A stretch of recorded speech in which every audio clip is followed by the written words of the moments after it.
And welcome to Atheist Sunday School, your one-stop shop for everything Atheist Sunday and school. And boy, do we have a show for you today. Today we are covering Hosea chapters 9 through 11. Yeah, it's another 9/11 episode. Yeah, another one of those, because the last one got views because of that, I think. Like, I was like, why is this one getting more views than normal? Well, I looked at the analytics. Yeah. And 9/11 was one of the search terms. terms. Why you've chosen these chapters? No. It's because because we cover 3 chapters per episode.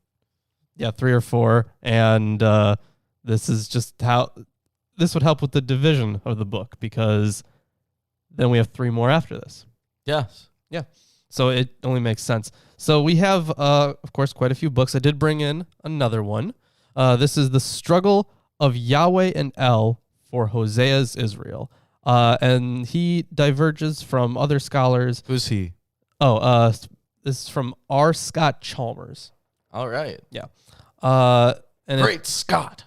It diverges from other scholars because he is suggesting closer connections to El rather than Baal, and he has a different understanding of Baal than we would. Is that new? No. No? No. Oh, no, Lawrence. I know. I'm a failure. You missed one thing today, and that was it. Yep. You failed. Yep. That's me. So we are going to be reading the thoughts in here, and as well as the thoughts from the other commentaries. Because I have the King James Version of the Bible. I have the English Standard Version of the Bible right We here. also have the Hebrew Bible, a translation with commentary by Robert Alter.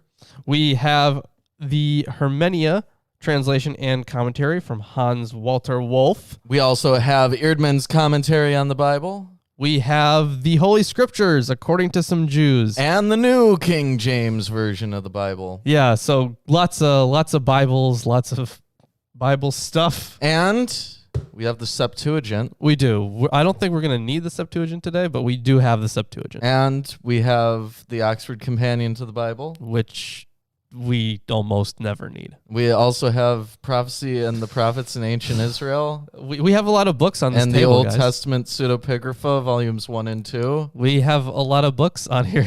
And the Books of Enoch, complete edition, even though it's not really the complete edition. Yeah. There's a shorter and a longer version of 2nd Enoch. Yep. So lots of books on this table. Thank you for listing off a good chunk of them. I mean, I only didn't list off like the Book of Mormon. Yeah, that's true. We have that one actually. We have that one too. The Old Testament survey. Yeah. Now I've listed off all of them. There you go. Except for oh my god, the one that's beneath the Book of Mormon over there. What is that? Is that Tacitus? So we have like some pamphlet from some Jehovah's Witnesses, and we have Tacitus, the Annals of Imperial Rome. Yep.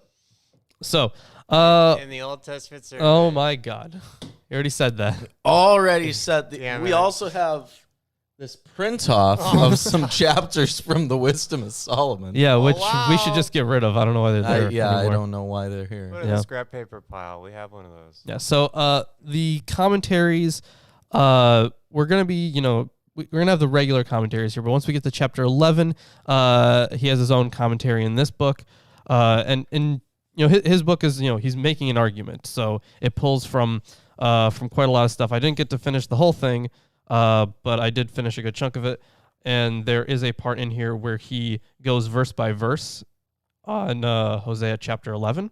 So, yeah, we're going to be using that part once we get to chapter 11. So for some context here in chapter 9, Eerdmann's comments that this takes place during the Great Autumn Festival of Tabernacles, or Booths. Yep. Right?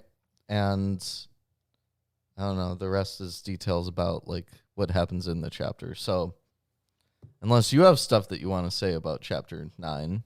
Yes, since the date of this text is not much later than the previous scene, which unquestionably took place in the capital, there is good reason to believe that the prophet also spoke these words in Samaria.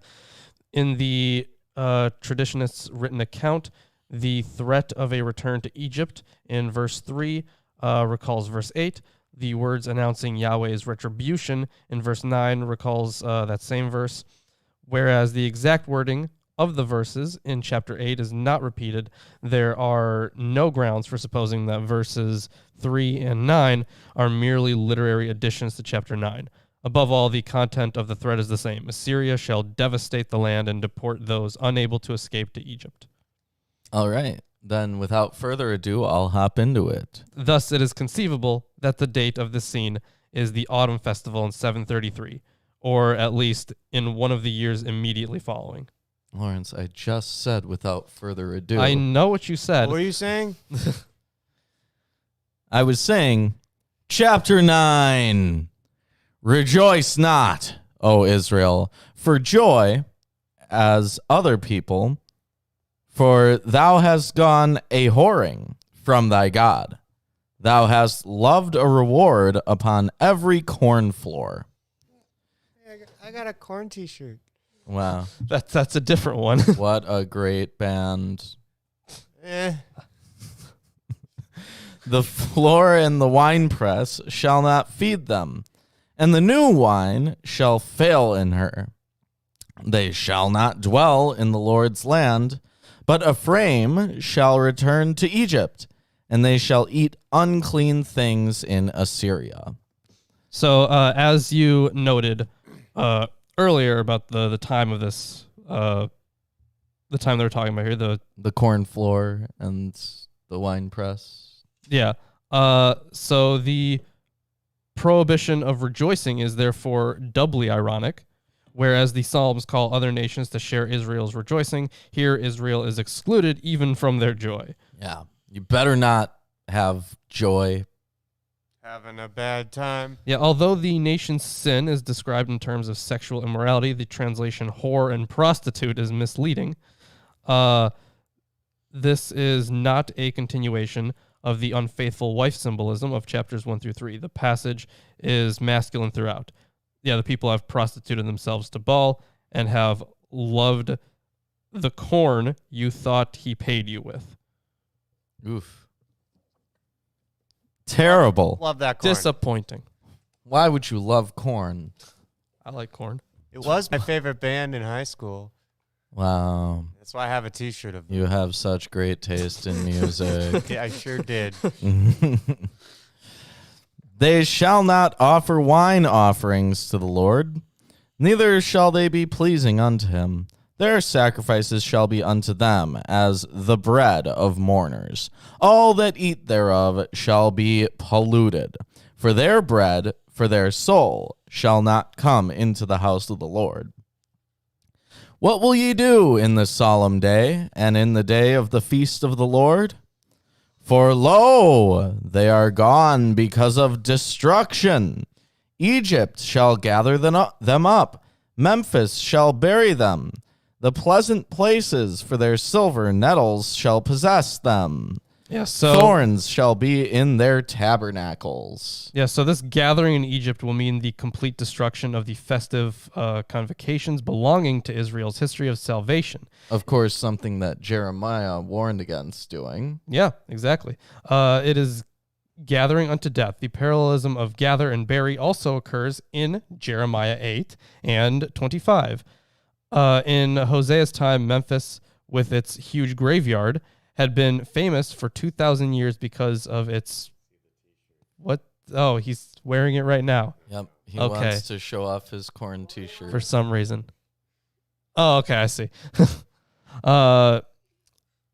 Yeah, so it had been famous for 2,000 years because of its pyramids from You're the welcome. 4th dynasty. The city was situated 15 miles above the peak of the Nile Delta. It will become the grave even of those who expect to be saved by Egypt. Well, we also know that in many books of the Bible, Egypt is not literally Egypt. Yeah, yeah. Right. It's figurative. Figuratively, places other than Israel and Judah. Yeah. And maybe some of the surrounding lands, I guess. Just other places you don't like. Yeah. It's like when in Egypt they say the 9 bows, just refers to all the traditional enemies. Bows, like bows and arrows. Yes. Yes. things you don't want to see pointed at you. So not like Maybe not you. not like a bow tie or something. No, No, different bow. no. Yeah. See, they used bolo ties in Egypt. Yeah. See, that was the thing about Egypt. A lot of people don't know. Yeah. The days of visitation are come. The days of recompense are come. Israel shall know it.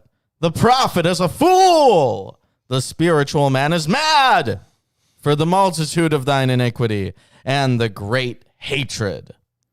The watchman of Ephraim was with my God, but the prophet is a snare of a fowler in all his ways and hatred in the house of his God. Yeah. So, the watchman of Ephraim, translated in altar as lookout. Elsewhere in the prophets, this noun is a synonym for prophet, and that would seem to be the case here. They have deeply corrupted themselves as in the days of Gibeah. Therefore, he will... Remember Gibeah? Vaguely. Yeah. I think they had that war, right? The old days. Yeah, the old days. What do they say about Gibeah and Eardmans? Well, I mean, Gibeah, I'm pretty sure that was a place for a war in the books. I think it was in Kings, right? It was a while. It was in the Deuteronomistic history. Judges. Judges? 19:20 through 30. Okay. Yep. Apparently they're violent. Is Judges after Kings or before Kings? Before. Wow, yeah, I told you it was really far back in Yeah. our readings. Yeah, they have deeply corrupted themselves as in the days of Gibeah. Therefore, he will remember their iniquity. He will visit their sins. I found Israel like grapes in the wilderness. I saw your fathers as the first ripe in the fig tree at her first time. But they went to Baal Peor and separated themselves unto that shame, and their abominations were according as they loved. Yeah, and that's Numbers as well. Mhm. Yeah, so the cherished Israelites quickly abandoned their God to join in a pagan orgy at Baal Peor. I remember that one. That was a good one. There was a slaughter afterwards. Yeah. You know, these worshipers of Baal, they get a pretty bad rep in the Bible. Yeah. Yeah. Pretty exclusively Like that a bad bit rep. with Elijah. Yeah. Where he lays down a sick diss track against them. By the way, we're still waiting on a Lawrence diss track. Man, I really like a Lawrence diss track. You know, we just like a Milwaukee Atheist diss track. at Any this kind of point. diss track would be With nice. one Lawrence song would be cool. Yeah. As for Ephraim, their glory shall fly away like a bird from the birth and from the womb and from the conception. Though they bring up their children, yet will I bereave them, that there shall not be a man left. Yea, woe also to them when I depart from them. Well, why would there be woe unto them when he departs from them, when he's bereaving them until there's not a man left? They won't have a chance to depart from him, first of all, because they'll all be dead. Second of all, if I were a people and there was some kind of mystic force killing all of me, I would not feel any woe when that mystic force left. Yeah. Whoa. Ephraim, as I saw Tyrus, is planted in a pleasant place. But Ephraim shall... Hold It's on. Tyre. Yeah. Okay. But I know I was just gonna point out that so for woe to them indeed when I swerve away from them. So when he leaves, these bad things will happen. Yeah. So Great. But Ephraim shall bring forth his children to the murderer. Give them, O Lord. What wilt thou give? Give them a miscarrying womb and dry breasts. Altar has shriveled breasts, which is Ew. That's just bad. Well, they're not having a good time. they're not. No. No. I guess all of the people die and then they can't give birth anymore. Exactly. It's not good for a people No, it is not. of Ephraim. They Just if they can't do that, they go away. Yeah. All their wickedness is in Gilgal, for there I hated them. For the wickedness of their doings, I will drive them out of mine house. I will love them no more. All their princes are revolters. Yeah, so the motive clause is very tense and refers only to Gilgal as the center of all wickedness. In 4:15, Hosea, like Amos, had warned against going to Gilgal. It is possible to translate the nominal clause in verse 15 in the present tense, but the perfect tense to be understood as incoative. I've never heard that one before. Of the motive clause, there I began to hate them, is at the same time a forceful reminder of Gilgal's history. Thus, the second series of divine speeches begins like the first series, in verse 10, that's where the first one is, with a historical reminiscence. It is not impossible that the sequence Peor and Gilgal represents a series which the traditionists of Hosea's words knew from the itinerary of the conquest tradition, yet we have no knowledge of a corresponding event from the period of the conquest. On the other hand, the beginnings of the monarchy under Saul and his subsequent rejection are in fact connected with the name of Gilgal. Let's see, 1 Samuel 11:15 and 15:12. There's some commentary in Eerdmans here on this verse. The language of 9:15, I will drive them out of my house, I will love them no more, suggests at first sight a return to the symbolism of chapters 1 through 3 of the unfaithful wife, divorced from her husband. Against this, however, it should be noted that, in contrast to those earlier chapters, Israel here is referred to consistently in the plural.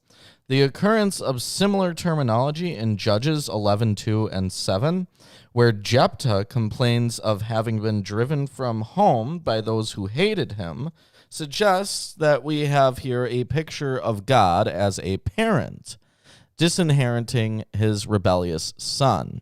In any case, this is but one metaphor among many varied figures of speech, in contrast to chapters 1 through 3, where a single metaphor is consistently maintained. My house is itself metaphorical and signifies expulsion from the land, elucidated in non-metaphorical terms in verse 17. So there's a little parallel to Jephthah. Yeah, Of course, you remember Jephthah. Yeah, Jephthah. That was a fun story, wasn't it? Yeah. His daughter, man. Yeah, really, Oof. really bad luck there. Well, to be fair, if you were coming home victorious from war, you would probably want to burn two of your children too, right? Yeah, totally.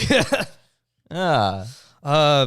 Yeah, so the argument that is shown not only in Alter but also from Wolf is that there's a closer connection here to the monarchy than anything else, with the connection of Gilgal and Saul. All right. Yeah. Okay, where was I? I had finished verse 15. Ephraim is smitten, their root is dried up, they shall bear no fruit. Yea, even though they bring forth, yet will I slay even the beloved fruit of their womb.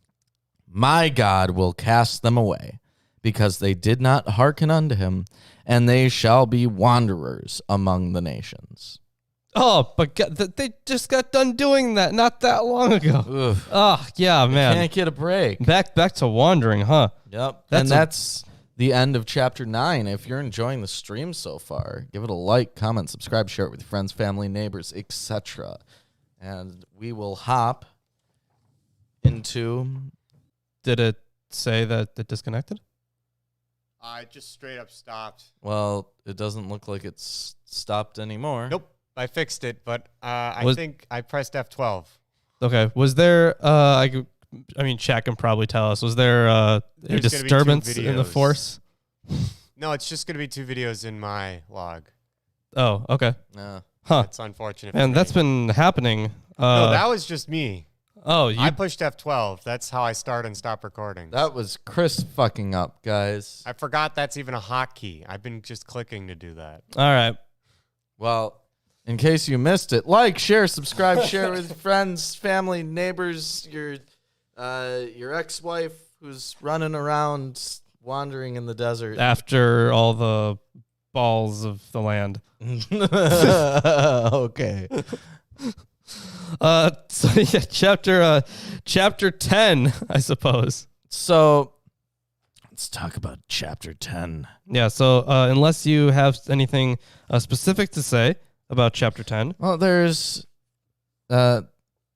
several allusions to historical events which provide criteria for its date. Verse 3 probably refers to the future and offers no help.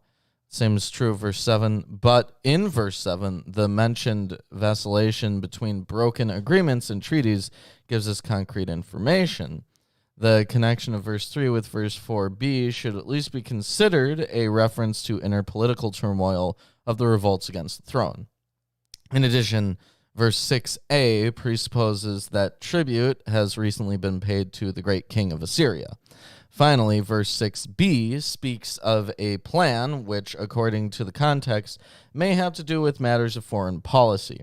This is often related to the breaking of Israel's vassal treaty with Assyria and the move towards closer ties with Egypt, as mentioned in 2 Kings 17:1. Yeah, I was gonna say that was in Kings, where they were talking about, here's this money that you're gonna give to Assyria, but then eventually it was broken. Yeah, it says, if we add this to verse 4a, which at least may also allude to treacherous domestic politics, then the only time to be considered is that of Hosea's revolt against Pekah. Oh, wow, that was a while ago. Yeah. All right, so chapter 10. Yeah, so the main theme of these verses is a criticism of Israel's worship and its substitution of splendid ritual for commitment and devotion to its calf god in place of Yahweh. Yeah, we'll get to talk about that. Yeah. Israel is a luxuriant vine. Wow, mine says blighted in altars. Okay, those are very different. Wow. In fact, those are almost exact opposites. Yes. Contrasted. There's not commentary on it. There's not. Okay, Nope. maybe there's textual ones in Well, the image of Armenia. Israel as a vine is traditional. right. Isaiah pictures Israel as a disappointing vine, producing only wild grapes. Hosea sees it otherwise. Israel is a flourishing vine, but wealth was lavished on the accoutrements of worship, unacceptable to the Lord because their heart was false. Yeah. Which is like the whole point of earlier on when we were reading about it. He's like, I don't care about the sacrifices. Just follow the law and stuff like that. Mm-hmm. I forget which book that was in. Was that in Ezekiel or was that in Jeremiah? I don't recall. Yeah, but I remember the thing where he's like, oh yeah, you don't need to worship. Don't worry. You don't need to sacrifice. Don't worry about that. Mm. Yeah. So Israel is a luxuriant vine that yields its fruit. The more his fruit increased, the more altars he built. As his country improved, he improved his pillars. So, I guess when it comes to translating luxuriant or blighted, you said in altars. Mm-hmm. I guess if it's blighted, it would just this would be bad fruit. And if it's luxuriant, maybe that's still a polemic against look at the wealth of this place and the greed of it, right? That we've seen that imagery before. Now, Or that language before. Who is this? Wolf. Wolf notes that this might be connected to the Canaanite fertility rites, which have been brought up by him before. That is true. Although because of the imagery of Israel as a vine, I don't really find that to be necessarily the case. Mm-hmm. Their heart is false. Now they must bear their guilt. The Lord will break down their altars and destroy their pillars. So altar translates this as he shall break the back of their altars. The subject of the verb is God. the verb itself is an unusual and vivid choice. Its general meaning is to behead or to break the neck. For now, they will say, we have no king, for we do not fear the Lord. And a king, what could he do for us? So this is on the political turmoil that's happening in Israel. Yeah. The revolts. They utter mere words. With empty oaths, they make covenants. So judgment springs up like poisonous weeds in the furrows of the field. So yeah, it looks like they are keeping up with this. Looks like just like a garden metaphor. The inhabitants of Samaria tremble for the calf of Bethaven. So there you go. There's that calf again. Yes, this is a pejorative distortion of Bethel. Yeah. Why don't you finish verse 5? Its people mourn for it, and so do its idolatrous prophets, those who rejoiced over it and over its glory, for it has departed from them. That was the end of verse 5. Okay, so they mention priests. Yeah, in verse the 5. idolatrous priests. Yeah, the term used, kemarim, usually refers to officiants in a pagan cult. So in contrast to Kohanim, priests of God. And there's more details in Wolf's bit here. As is tradition. Yes. So Bethel bears the disgraceful name coined by Amos, the house of wickedness. Mm-hmm. The inhabitants of Samaria mean the residents of the capital city. Right. At the ancient sanctuary, the national cult performs its rites more and more after the manner of the Canaanites. They are doing cultic worship. The word to mourn may refer chiefly to the rituals of lament and mourning for Baal, perhaps even to the cultic wailing over the death of Baal in the myth.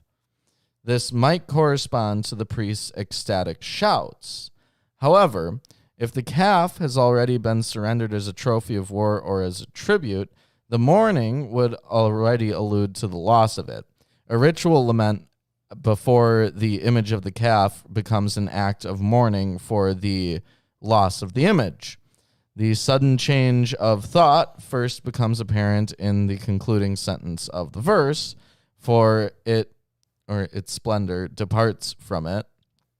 In bitter irony, these words give the reason for the priest's cultic exaltation. For the first time in the Old Testament, the priests are designated by the foreign worm kemarim. Later in Zephaniah 1:4 and 2 Kings 23:5, the word is reserved for those who have committed themselves to the pagan cult of Baal. The word is occasionally used for certain class of priests, maybe eunuchs, but in Phoenician and Aramaic, it denotes priests in general. Okay. Yeah, so I guess in the way that they say nations by itself isn't a bad word, but when they say the nations. The nation. Yeah, exactly. That's a problem. The thing itself shall be carried to Assyria as a tribute to the great king. Ephraim shall be put to shame. And this Israel, is, again, King Jerob. Okay. Referring to a foreign king. Ephraim shall be put to shame, and Israel shall be ashamed of his idol. Samaria's king shall perish like a twig on the face of the waters. The high places of Avon, and of course part of Bethaven. Mm-hmm. So is this the actual name of a place, or is it, because I think Bethaven means house of wickedness, right? Yeah. So with the high places of wickedness. Yeah, maybe. Yeah. Yeah. Okay. Because Beth is house. Yeah, exactly. The high places of Avon, the sin of Israel, shall be destroyed. Thorn and thistle shall grow up on their altars, and they shall say to the mountains, cover us, and to the hills, fall on us. Yeah, so they're saying, please get rid of us completely. That's what the altars are saying. Not this altar, not Robert altar, different altar. The idols. Yeah, those high places. Yes. They're putting those up. From the days of Gibeah, you have sinned, O Israel. There they have continued.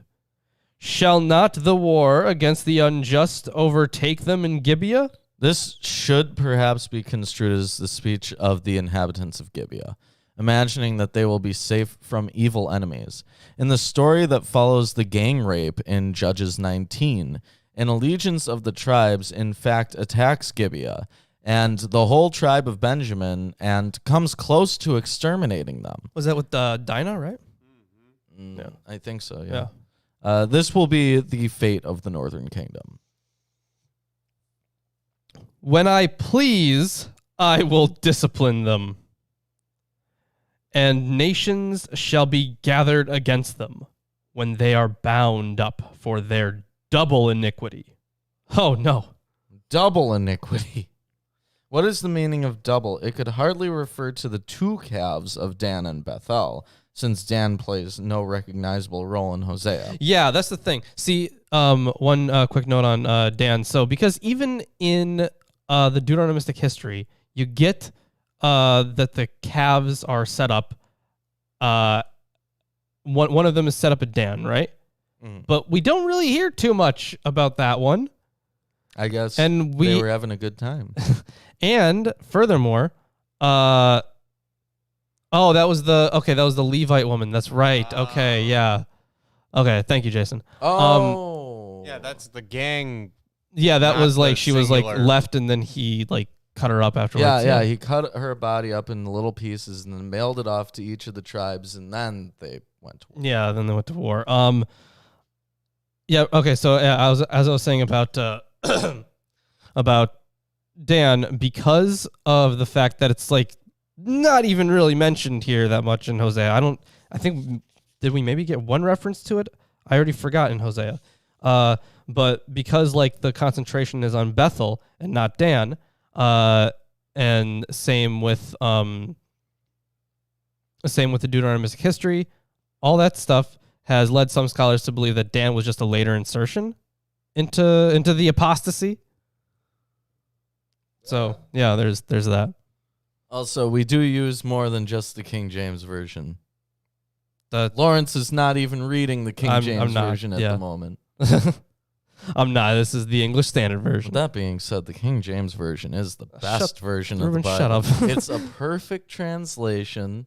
No problems at all. There's no such thing as a perfect translation outside of the King James right. Version Of course. the Bible. Of course. Okay, so where were we? Okay. Yeah, you were in Double verse iniquity. 9, Yep. or just finishing. Yeah. Or Ephraim Ephraim was a trained calf that loved to thresh, and I spared her fair neck. But I will put Ephraim to the yoke. Judah must plow, Jacob must harrow for himself.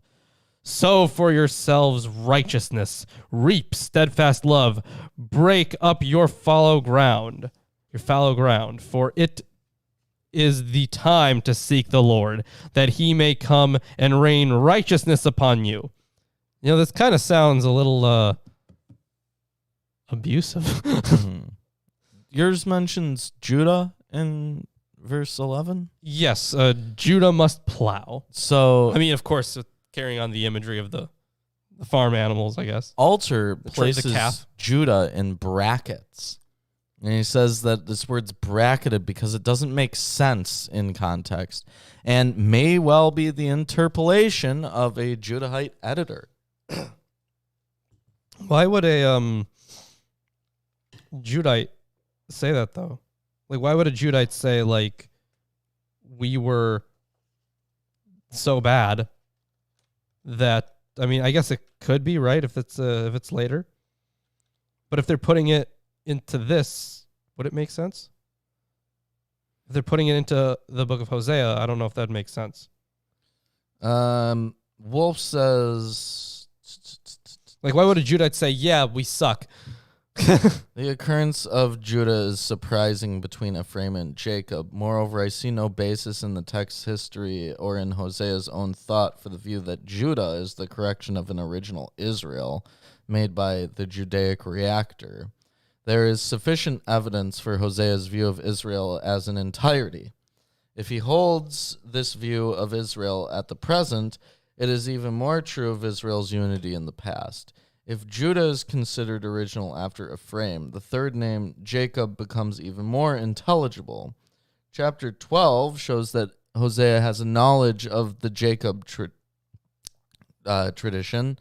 In 12:3, he sees Israel's essence in this particular patriarch. In 10:11, Jacob may denote the old tribal league, together with the tribal names that came to designate the two kingdoms. The name of Jacob, father of all the tribes, unlike Israel, is not used exclusively for one of the kingdoms.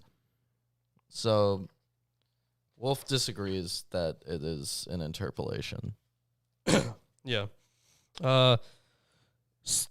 Yeah, so I read out the sow for yourselves righteousness. That he may come and rain righteousness upon you. You have plowed iniquity. You have reaped injustice. You have eaten the fruit of lies, because you have trusted in your own way and in the multitude of your warriors. Therefore, the tumult of war shall arise among your people, and all your fortresses shall be destroyed, as Shalman destroyed Beth Arbel on the day of battle. Mothers were dashed in pieces with their children. So, a couple of things. Yeah. Where it says, in your own way, the Masoretic text makes sense, but it's worth noting that the Septuagint seems to have used a Hebrew text that read, Barik Beka, in your chariots, instead of Bedar Keka, in your way. This yields a better parallelism with warriors in the second verse. And for verse 14, it says, like Shalmaneser's ravaging. Shalmaneser. Yeah, That's the right. Hebrew That's right. shows merely Shalman, not an attested name. It seems likely this is an abbreviated version of Shalmaneser, the Assyrian emperor. And for Beth Arbel, nothing is known about this place and the evidently savage fighting that took place here. But I am going to check in Wolf's version to see if He probably has, commentary on Beth Arbel. the comparison with the destruction of Beth Arbel by Shalman, which must have been meaningful to Hosea's contemporaries, is unfortunately no longer intelligible. For the longest time, critics have been able to offer nothing more than conjectures. With reference to the variance readings in G, Chain, Sullen et al. Suggested the reading, what is this? Is it Hebrew? Yeah, it's like Koshed Shalom Beit Yarav Am, thus connecting the verse with the murder of Zechariah, the son of Jeroboam, by the usurper Shalom. But 2 Kings 15:10 says nothing about a battle with such devastating consequences as Hosea mentions here. Others interpreted Shalman as an abbreviation for Shalmaneser V, who was thought to have destroyed Beth Arbel in his march against Samaria. Again, there's no evidence for this. Our dating of the passage does not support such a late time. It still seems best to consider Shalman as the Moabite king Salamanu, named by Tiglath-Pileser III in a list of those who paid him tribute. In addition, Amos 2:1-3 could also be cited. However, this passage does not refer to that area where Beth Arbel is usually thought to be located, namely in the northern Transjordan, modern Irbid, which is barely 12 miles northwest of Tel Ramit, which is Ramoth of Gilead. Beth Arbel might have been an important city somewhere in the area between Israel and Moab, which, like the city Abel of Beth Ma'akah, near Dan, mentioned in 2 Samuel 20:18, was given the name Mother over Sons and was totally destroyed. Yeah, I think the connection there with the Moabites might be pretty likely. Like, because we already know that they didn't like each other. Oh, and the term for the destruction that's used here is the same one that's used in that psalm where they talk about dashing the babies' heads on rocks. Yeah. It also reminded me of that. But yeah, I'd say that the connection with the Moabites would make a lot of sense, considering, they weren't friends with the Moabites, and we know that they were having wars. In fact, there was a chapter that pretty much started, they were having wars with Moabites. Yeah. And it wasn't like too far off. I need some water. Drink. Making me cough. First, I'm going to finish this verse, though. Sorry, the chapter. Thus, I'm surrounded by COVID. Yep, you're going to die. Actually, my dad just had a test right now, a blood test, and he's negative except for the antibodies that he needed. Right. Which is great since he's immunosuppressed. That's why he came down. Wow. So, hey, he needed that. Yeah. Wow. Thus, it shall be done to you, O Bethel, because of your great evil. At dawn, the king of Israel shall be utterly cut off. It's interesting that they note at dawn. Yeah, at dawn. Like, I know, like dawn. the time of day. Yeah. But attack, no, like the person. attack at dawn. the very next thing that happens. Mm-hmm. At the beginning of the day of the battle. Okay. All right. Like if I say like at dawn we're gonna do this thing, I usually mean like the next day. No, you mean we attack at dawn. That's how they do it. They do it early in the morning so that they can, hopefully get in while people are still tired. And Yeah. But anyways, that's the end of chapter 10. If you're enjoying the stream, wait, do you hear something, Lawrence? I do hear something. It's kind of scary. Behold, I am your Lord and Savior, Jesus Christ, and I want to let all you heathens and sinners know that I support this wonderful episode of Atheist Sunday School.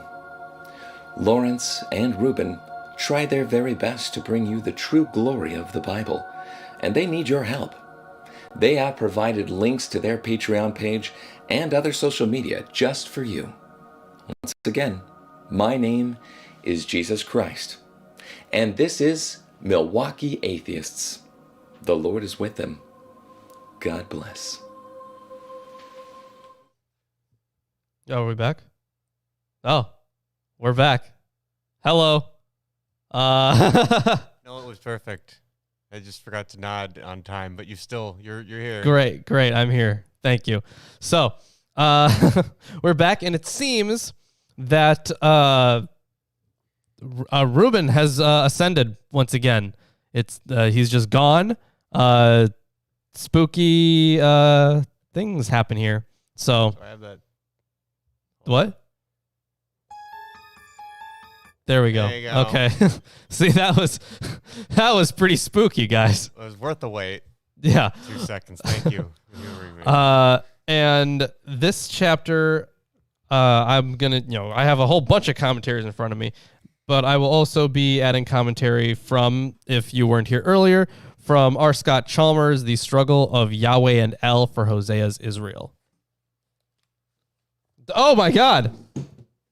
Oh, man. You'll never guess what I was revealed. I kind of don't want to know. That we're going to be reading a 12-verse chapter, and you pulled out a whole nother book for these 12 verses. You know what? They're pretty important. Yeah? Yeah. Well, why don't you tell me about the struggle between Yahweh and El Okay. for Hosea? All right. People had started associating El with Yahweh, and people like Hosea were like, that's bad. How dare they? And yeah, that basically sums it up. And to this day, we still don't know who's who. No, we kind of do. Yeah, we do. Anyways, well, you want to introduce it? There's nothing to actually introduce. We can go. I mean, I guess I can talk about this a little bit. Like, I guess I'll introduce it a little bit. There is no indication of a direct disputation in these verses. It is therefore most conceivable that, as in 9:10 through 10:8, this divine speech was delivered before the circle of those who belonged to the opposition group composed of prophets and Levites. They were intensely interested in Israel's previous history and in the question of the nation's future. The abbreviated, sketchy nature of the passage, especially recognizable in the transition from verse 7 to verse 8 and from verses 9 through 11, would suggest that the account was written by this circle. These traditionists were most likely responsible for the additions made in verse 10. Well, Eerdmans says this chapter is remarkable for its emphasis on God's initiative in salvation despite the nation's sins. It tells of past, present, and future, of deliverance from Egypt, of the reversal of the Exodus tradition and self-inflicted judgment, and ultimately of the reversal of that reversal. Wow, plus 12 to initiative. Yeah. So, chapter 11. When Israel was a child, then I loved him and called my son out of Egypt. Yeah, so verse by verse here. So chapter 11 begins with one of the most fundamental claims concerning Israel's relationship with God. When Israel was young, God called Israel his son from Egypt. This use of familial language in the context of the Exodus can be found in Exodus 4:22 through 23. Then you shall say to Pharaoh, thus says Yahweh, Israel is my firstborn son. I said to you, let my son go that he may worship me. I thought Adoyle was his firstborn son. Oh, that's just apocryphal. Oof. Oh, terrible apocryphal works. Disgusting. Yeah. However, so in the next three verses, however, we have an example of what will happen throughout these three chapters. Hosea senses that from a very early period in Israel's life that there was a great case of mistaken identity. Who was it that called Israel out of Egypt? A persistent return to the traditions of the Exodus and Egypt will highlight these passages as the prophet attempts to educate his listeners in the north, particularly at Bethel, concerning the true identity of this saving deity. Who could it be? Let's find out. As they called them, so they went from them. They sacrificed unto Baalim and burned incense to graven images. Yeah, so talking about Baalim again. Yes. That's a fun one, isn't it? So the first half of 11:2 is particularly difficult to translate. The Masoretic text literally reads something like, they called to them, so they went from them. As would be the case in the Jacob traditions in Hosea 12, it is impossible to be sure who the subject and object of this phrase is. Many follow the Septuagint and the Syriac and translate the first line, when I called, continuing the first-person speech of God in verse 1. The problem with this translation is the identity of the object. Who is them? In verse 1, Israel is referred to in the singular. The answer to this problem may be found in determining the historical referent for 11:2. Is this reference to sacrificing to the Baals in verse 2 a commentary on contemporary Israel, like the reference to the festival days of the Baals in Hosea 2:13, or does 11:2b continue the historic references of Israel's history with God, starting with the reference to the Exodus in 11:1? Good question. I taught Ephraim also to go, taking them by their arms, but they knew not that I healed them. And this next verse is very BDSM-y. Oh, that's a fun one. Yes, listen to this. I drew them with cords of a man, with bands of love, And I was to them as they that take off the yoke on their jaws, and I laid meat unto them. Wow. Okay. Yep. This is okay. So this is a little bit different here in Quite altars. extra. Really? Yeah. So yeah, with human cords I tugged them, with bonds of love, and I became to them like those who lift an infant to their cheeks. And I bent over them and fed them. I mean, this is obviously talking about the manna, That would make sense, yeah. Mushrooms. but Meat. unfortunately, the wording in the KJV, Yeah, it's not that great, is it? no. Verse 5. He shall not return into the land of Egypt, but the Assyrian shall be his king, because they refused to return. And the sword shall abide on his cities, and shall consume his branches, and devour them, because of their own counsels. And my people are bent to backsliding from me. Though they called them to the Most High, none at all would exalt him. Yeah, so verse 7 summarizes the prolonged history of Israel's stubbornness. My people are bent on apostasy from me.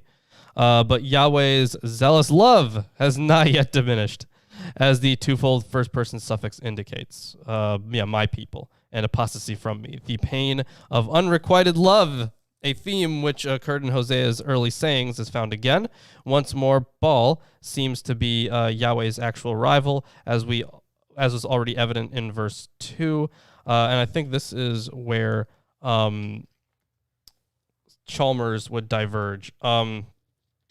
So Let me note before you get into that in verses 5 through 7, the prophet plays on the word shub, a rich term in Hebrew which signifies to return and to repent.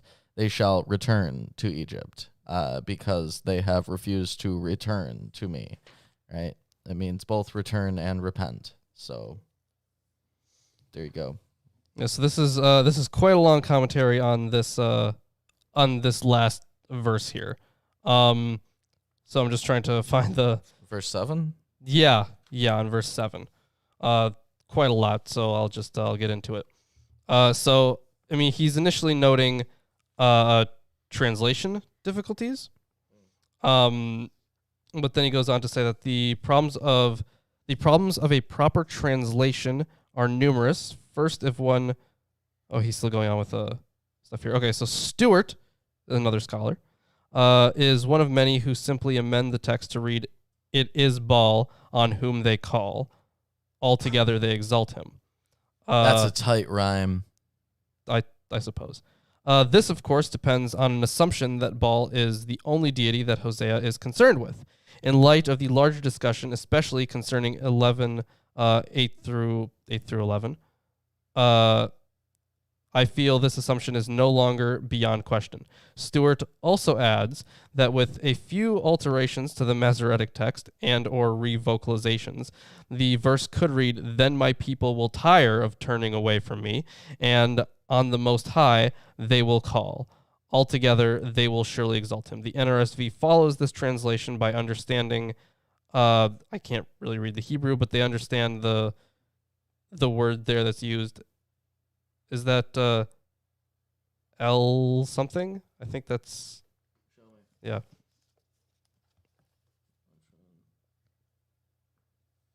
It could be alal, it could be all, or all, or the vowels aren't there. So Okay, yeah. But they understand it as a title for Yahweh.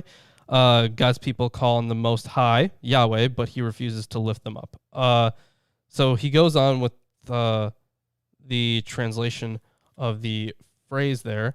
I'm looking for more stuff on Baal specifically. So his argument here is because of the identification with the Most High, he is going with El, because you have the El Elyon, right? This was formerly a title for El specifically. So it kind of goes on here. After some translation notes. Ultimately, however, they come to the conclusion that Alil, or whatever it is that you said, may be an apostate acclamation of Baal, and translate verse 7 as, and they call upon him as El-Al, but he does not exalt. He does not exalt Yahweh as the only one. The question to be answered, of course, is which deity is being referred to with the title El-Al. Here in 11:7, Hosea is continuing the theme started in 11:1, in which Israel has misidentified the deity who has been with Israel ever since their time in Egypt. Instead, the people continue to call on El-Al, and Hosea makes it clear that this God is not capable of saving them. There is evidence that would point to El as the deity who is being referred to as El-Al, and to accomplish this, we must now turn to another possible divine name in 7:16, and then he gets on to they turn to El the Most High, or they turn to the Most High. Yeah, so there are. I mean, I can definitely see how he's getting there, and he has a lot more commentary on this actually. It's a pretty detailed textual argument. So I can definitely see how it would kind of be like a catch-all term and not specifically the God Baal. All right. How shall I give thee up, Ephraim? How shall I deliver thee, Israel? How shall I make thee as Admah? How shall I set thee as Zeboim? Mine heart is turned within me. My repentings are kindled together. I will not execute the fierceness of mine anger. I will not return to destroy Ephraim, for I am God and not man, the Holy One in the midst of thee, and I will not enter into the city. Yeah, and it looks like sorry, what verse are you on? My bad. I just finished verse 9, and Eerdman's comments on this that in 11:8 through 9, we come to a notable paradox, one of the most anthropomorphic passages in the Old Testament, yet at the same time emphatically a contrast between the divine and the human. Here, in the tension between strict justice and divine compassion, God debates with himself, changes his mind, and having changed it, will not turn back, Shub again, to destroy Ephraim as Admah and Zeboim, cities of the plain associated with Sodom and Gomorrah, which were overthrown. This time it is Yahweh's heart which is overthrown, turned from judgment to mercy. So yeah, he's listing off a lot of different titles, but I don't really know if there's like enough there to make an argument off of it. Like he asks like, who is the kind and compassionate one? So while wisdom is associated with both El and the Prince of Tyre in Ezekiel 28, it is another well-known trait of El that is celebrated in Hosea 11, particularly in verses 8 through 11, the kindly one, El, the compassionate. The contexts where this title is found in the Ugaritic texts for El show remarkable parallels to the language of Hosea 11, as well as Hosea's concern with the cult of Bethel in general. The title kindly is also combined with the epithet bull, the title compassionate is combined with bull, so the bull compassionate. Other relevant titles that use this language are compassionate and holy, representing El, as well as bull El compassionate. So I don't really know if there's like enough there, because like calling your God compassionate is not, I don't know if that's like significant enough.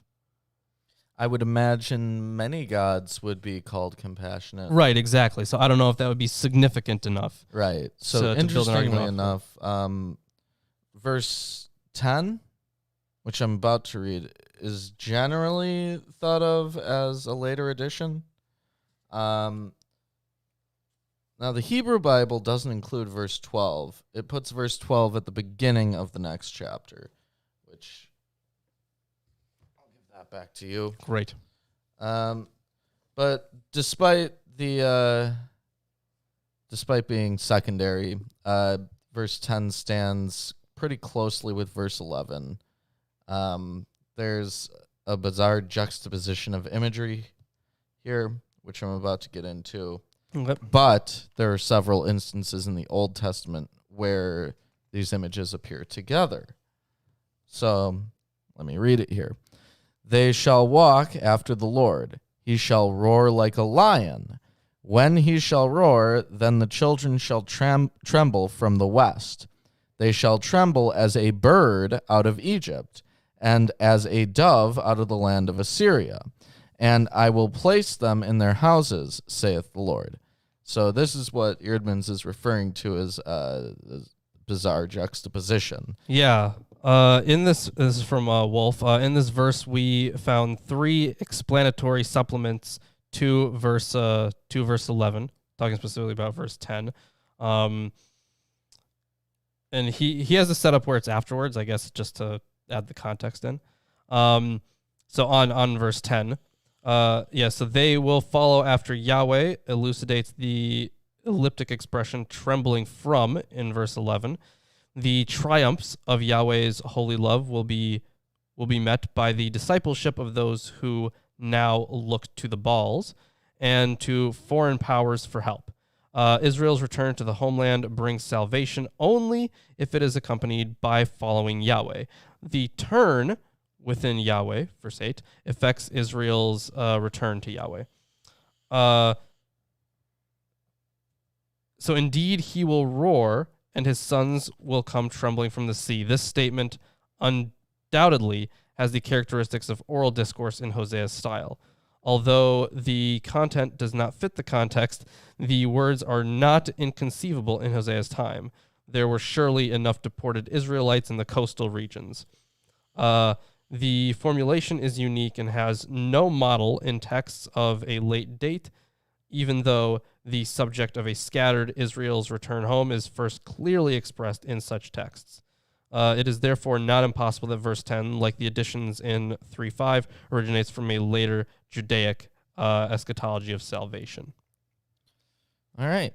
And now we're into the last verse of the chapter, which is actually the first verse in the next chapter in the Hebrew text, verse 12. Spoiler. Yeah, I guess, yeah.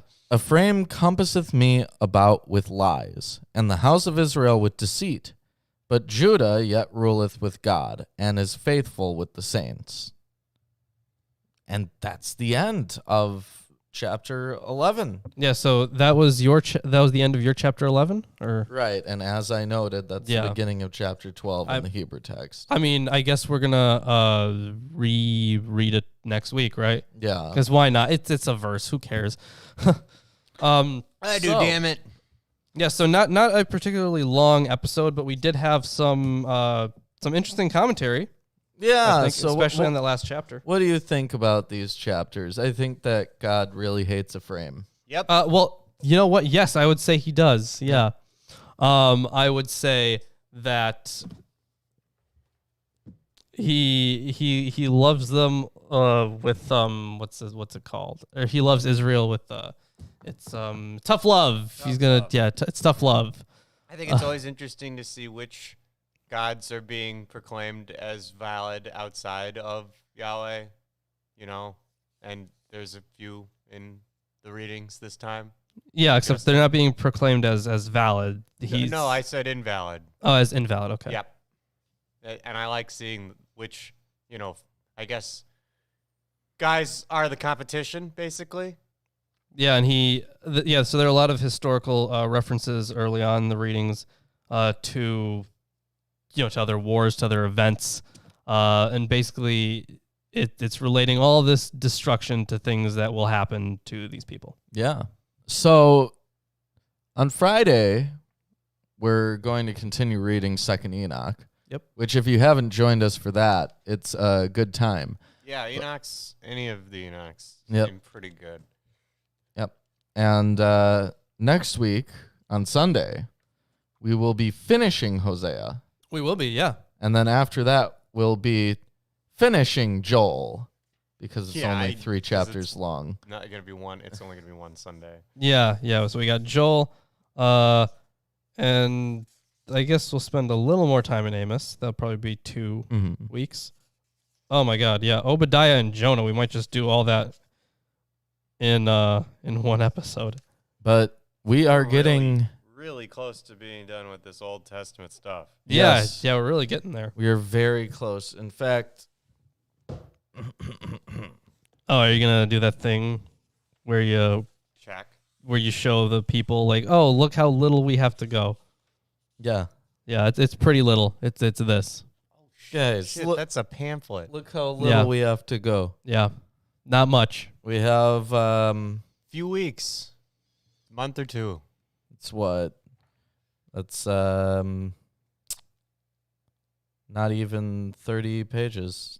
That's 28 pages. Yeah, so I could probably see us finishing this in a month or 2 works. Probably like just over a month, I'm guessing. Or maybe a little longer. Well, Probably 2 months, yeah. probably, yeah. But we will definitely be in the New Testament by January. Yeah, absolutely. Yeah, the end of the year we'll be in a new section. And we're gonna have Not more. just a new section, an entirely different book from a different tradition that's completely different time. separate. Welcome No to the Christian association whatsoever. Nope, no association at all. They don't even worship the same God. Let's No. be real here. Completely separate. The Christians never even heard of the Jews. Who are those guys? I mean, let's be real. How many Christians care about the Tetragrammaton? They don't. They just care about this Jesus guy. It's true. Yeah. So True. exciting stuff to get into the New Testament. So though the one thing I'm not super excited about for the New Testament Is reading the same story 4 times? yeah, pretty much. But it's a little It's different. a little different in the 4th one. Yeah. But it's You know. still a little different. I know, but each time. it's more noticeably different in the 4th one. Yeah. In John is different because No. the other ones are the synoptics. So We'll go over things in the Apocryphal podcast too from the Christian traditions. yeah, Gnostic stuff is going to be fun. Yeah, the Gnostic stuff, the Gospel of what was it? We can read like the Gospel of Judas. Judas, James, Thomas. Yeah, the infancy Gospel of Thomas. That's a Yeah. fun one. All sorts of stuff. Thank you, Thank you, Tomek. Tomek. How do Orthodox rabbis explain the punishment of generations or Ezekiel's theology? I don't think that original sin or anything like that is part of Judaism at all. So the punishment of generations, if you mean by that some form of original sin, that is not part of Judaism. If you mean the punishment of an entire generation, probably it would be how overwhelmingly sinful that generation is and how they turned away from God. And there were Right. a ton of those. Though I guess for a more thorough analysis, you would have to read the Talmud. Yeah. I mean, there's always something in the Talmud about whatever questions you have concerning what rabbis think about things. Yeah. And even then, there's a lot of arguing in the Talmud, Mhm. pretty much exclusively that. Now, the thing is that the way that it works in Jewish law, you can get different explanations of things. So Orthodox rabbis will not necessarily be in agreement about something. You just take the first guy. Yeah, if you're a practicing Jew, you can only ask one rabbi.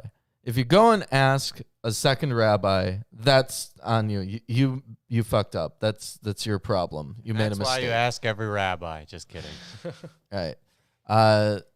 People get punished for their father's sins in some parts of the Old Testament. They do, yeah. Yeah. So like it's it's hard to like really explain a theology, especially if you like consider Ezekiel, who was like very much against that kind of thing. Mhm. He thought that was wrong.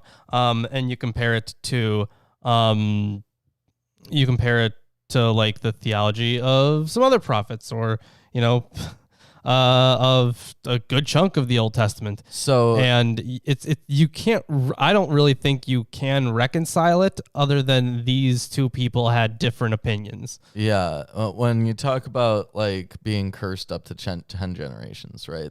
That could be construed as not a punishment on the descendants, but a punishment on the person who makes the sin, right? Yeah, because their son or someone is suffering, so that's a punishment to them too. I don't know. Yeah. Could say something about their views on autonomy. Killed Right. firstborn sons, so yeah, and autonomy is thrown out. Forget that. Right. So it's not entirely consistent. The Bible is full of paradoxes. Yeah, I mean, there's a reason people have been, even like believers, they were arguing about this stuff for years, for so long, still are. It's never going to stop. That's why you eventually, that's why you have a Talmud. Yeah. A bunch of rabbis arguing, and then when we get to the Christian era, have a bunch of councils because people disagree about things. They have different interpretations. And a bunch of denominations. Yeah, exactly. Like but I think more on what you said before about it being a punishment on the person who committed the sin. Of course, if you value being fruitful and multiplying, that's a big issue. See, I would think that if the punishment on you is that you're cursed for 10 generations, right? Then if the same punishment were put onto your son, they would be cursed for 10 generations, which would add another generation onto it. Right. And so on and so on until So it would be 19 generations then. Wow. It would be an infinite amount of generations as long as they keep reproducing. Yeah. Or screwing up like that. Yeah. But Keep getting cursed. Every generation gets another 10 generation curse. You're up to like the next 59 generations or whatever, 57 generations. Right. So it's not great. But as was previously established, there's paradoxes between different authors. They have different theologies. They have different ideas of what a sin is and how it can be applied to people, and different ideas of what punishments are. Or different ideas of like how to make up for that sin. Yeah. Like, All the style at the time. Or there's no making up for sin. That too sometimes. Yeah. So it's Very mixed bag. I mean, what do you expect? This was a book written over the course of almost 1,000 years, if we're including the whole thing. I right? expect if it's written over the course of 1,000 years that they have enough time to get their story straight. I also expect that there will be, and it's written by a whole bunch of different people. Well, they all can read the books that came out before they them, wrote. yeah. Yeah, and they can make sure it's consistent with the book that came out before them, but they don't do it. They just don't.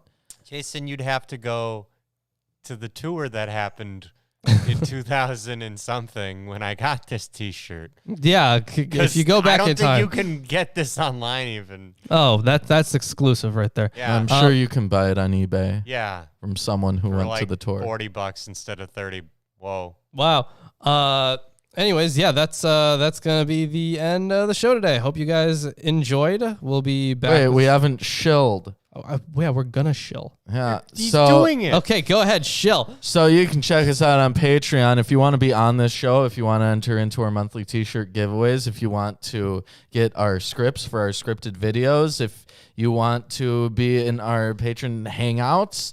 Those are all different tiers on our Patreon, and wow, it's just so much value. Oh my God, it's so cool. But if you don't want to enter into a T-shirt giveaway and you just want to buy a T-shirt, you can click that pinned comment thing right there. Yeah, our Drive 666 shirt. Yeah. I like that one. I like that one We a are lot. up to $79.97. We don't have for a current nothing drive. We don't have a drive right now. That's right. You could donate towards nothing. We- You don't know what nothing is until you've seen nothing. So that's my new drive. Well, anyways, we also have an Amazon wish list full of books that you can add onto this table and that we can use as resources for our streams or for our independent video broadcast things. Ever expanding Our longer video videos. library of awesomeness. Yeah. Yes. Well, let's not call it that, but yeah.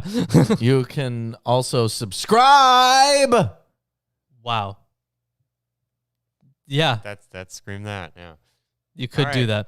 that. And then Facebook and Twitter. And It's- click the bell. Yeah, click the bell. That's important. Terrifying ominous Actually. bell. Yes, absolutely click the bell to get notified I don't, when we I make don't a video. think the bell actually does anything. It works. The thing is, it notifies me every time we're supposed to go on. Wow. It only works if you use the notification. So like if you click the bell, like you will get notifications for like when we're live and stuff. But then if you don't go through that, it's just gonna stop eventually, which is what is even the point of this thing? Yeah, so it turns itself off. It essentially turns itself off. It's going to say Incredible. that it's on, but it's like, you're not really using this, so you don't need it.